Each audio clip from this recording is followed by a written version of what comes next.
dinləyicilər, salam və gününüz xeyir. Bugün Gələcəyin İşığı FM radiosunun xüsusi buraxılışında sizləri ürəkdən salamlayıram. Mən məktəbimizin 7B sinif şagirdi Qurbanzadə Zəhra. Bugünkü verilişimizdə Azərbaycan Respublikasının sosial siyasətini möhkəm təməlli qoyan və bugün artıq 107 illik tarixi ilə fəaliyyətini davam etdirən Əmək və Əhalinin Sosial Müdafiəsi Nazirliyinin yaranma günü ilə bağlı mövzunu diqqətinizə çatdıracağam. Əmək və Əhalinin Sosial Müdafiəsi Nazirliyi cəmiyyətimizin sosial rifahının təmin olunmasında, az təminatlı və xüsusi qayğıya ehtiyacı olan təbəqələrin müdafiəsində, əmək hüquqlarının qorunmasında və sosial ədalətin həyata keçirilməsində həlledici rol oynayır. 1916-cı ildən etibarən fəaliyyətə başlayan nazirlik, Azərbaycan xalqının sosial təhlükəsizliyini gücləndirmək və həyat standartlarını yüksəltmək məqsədi ilə müasir sosial siyasət prinsiplərini tətbiq etmişdir. Bugünkü günümüzdə isə nazirlik, dövlətimizin strateji prioritetləri ilə uzlaşan proqramları həyata keçirərək vətəndaşların rifahını artırmağa yönəlmiş geniş miqyaslı layihələr həyata keçirir. Tarixi məlumatlara baxdıqda, Əmək və Əhalinin Sosial Müdafiəsi Nazirliyinin yaranması ilə əlaqədar ilk addımların atıldığı dövr sosial və iqtisadi vəziyyətin mürəkkəb olduğu bir dönəmə təsadüf edir. Həmin illərdə xalqın sosial müdafiəsi məşğulluğunun təşkili, əmək şəraitinin yaxşılaşdırılması və pensiya sisteminin yaradılması kimi məsələlər prioritet sayılırdı. 107 il ərzində nazirlik bu istiqamətdə bir çox mühüm uğurlara imza atmış, sosial proqramların genişləndirilməsi, əmək bazarının tənzimlənməsi və aztəminatlı ailələrə dəstəyin göstərilməsi sayəsində əhəmiyyətli nailiyyətlər əldə etmişdir. Müasir dövrdə Əmək və Əhalinin Sosial Müdafiəsi Nazirliyi innovativ yanaşmalar tətbiq edir.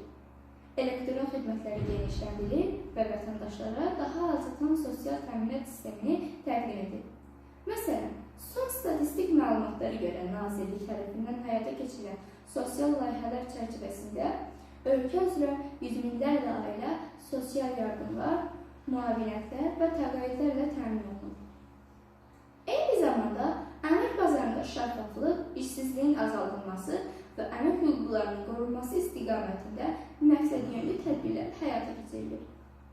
Əmək və Əhalinin Sosial Müdafiəsi Nazirliyinin fəaliyyəti yalnız sosial yardımlarla məhdudlaşmır. Nazirlik həm də gənclərin məşğulluq imkanlarını genişləndirmək, qadınların iqtisadi fəallığını artırmaq və əlilliyi olan şəxslərin inteqrasiyasını təmin etmək üçün strateji proqramlar həyata keçirir. Bu isə onu göstərir ki, dövlətin sosial siyasəti yalnız indiki nəsil üçün deyil, gələcək nəsillərin rifahının təmin olunması üçün də nəzərdə tutulmuşdur. Hörmətli dinləyicilər, bugünkü verilişimizdə diqqət çəkmək istədiyim başqa bir məqam isə Nazirliyin fəaliyyətində əməkdaşlıq və insan resurslarının inkişafına verilən önəmdir.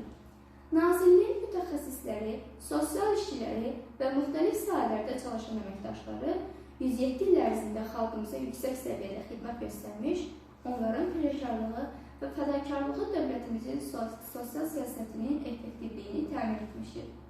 Hər bir vətəndaşın həyatına toxunan bu sistem milli həmrəylik və cəmiyyətimizin sosial ədalət prinsiplərinin əsaslanır. Əmək və Əhalinin Sosial Müdafiəsi Nazirliyinin fəaliyyətinin müasir dövrdə daha da gücləndirilməsi dövlətimizin sosial siyasətinin strateji hədəfləri ilə uzlaşır. Nazirlik həmçinin beynəlxalq təcrübəni öyrənərək müasir texnologiyaları tətbiq etməklə vətəndaş məmnunluğunu maksimum səviyyəyə çatdırır. Məsələn, son illərdə tətbiq olunan elektron xidmətlər sayəsində vətəndaşlar sosial yardımların müraciəti daha sürətli və şəffaf şəkildə həyata keçirə bilirlər ki, bu da sosial təminatın əlçatanlığını əhəmiyyətli dərəcədə artırır. Hörmətli dinləyicilər, 26 dekabr tarixi yalnız bir nazirliyin yaranma günü deyil, həm də xalqımızın sosial rifahının təmin olunması, hər bir vətəndaşın layiqli həyat şəraitinə sahib olması uğrunda 107 illik davamlı səylərin simvoludur. Bugün biz həm də nazirliyin əməkdaşlarının peşəkarlığını, fədakarlığını və vətəndaşlara göstərdiyi diqqəti qeyd edirik. Hər bir vətəndaş vətəndaşın sosial müdafiəsi dövlətin prioritet siyasətidir. Və bu siyasətin uğurları 107 illik fəaliyyət nəticəsində hər birimiz tərəfindən yüksək qiymətləndirilir. Əziz dinləyicilər, bugünkü verilişimizdə biz həm tarixə, həm də müasir dövrün sosial siyasətinə nəzər saldıq. Əmək və Əhalinin Sosial Müdafiəsi Nazirliyinin 107 illik fəaliyyəti bizə göstərir ki, dövlət vətəndaşların refahını qorumaqda qətiyyətlidir və sosial təminatın hər bir vətəndaş üçün əlçatan olması üçün dayanmadan çalışır. Bu nailiyyətlər hər birimiz üçün ilham mənbəyidir və gələcək nəsillər üçün örnək təşkil edir. Dinlədiyiniz üçün təşəkkür edir. Hər birinizə sağlam, ümid dolu və uğurlu günlər arzulayıram. Sağ olun.